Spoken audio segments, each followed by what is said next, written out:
Hi everyone. So I know I kept saying I wanted to go wild with the tomatoes and let it do its thing, but the more I saw it, the more I realized like these tomatoes specifically need support, and I didn't want the rabbits or critters to get to them. So I remembered I had these stakes from Lowe's or Home Depot, and they're only a couple bucks, but they're all the way in.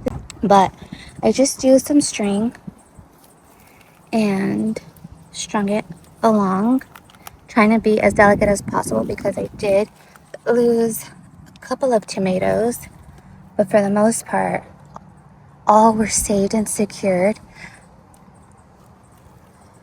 We're supposed to be getting rain tonight and tomorrow, so I did this intentionally also today.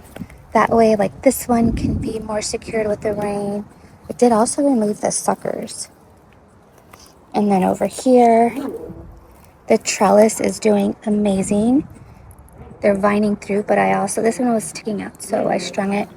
And then here's a better look, because this tomato plant hasn't grown as much and wild as the other one I showed you.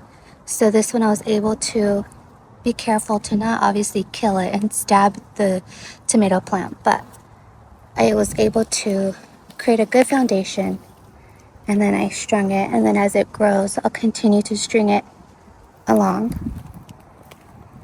And then I did the same for this one. This one's growing really great along the trellis, but we did have one branch sticking out a little bit some, so I strung that one.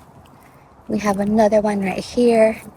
These were all the stakes I had, which was kind of enough. I mean, I'm gonna get some more, a couple of more, like for the one back here, but I had one for this one, and then this one's doing amazing, and this trellis. So that's about it. I'm really excited for the rain that we're gonna get.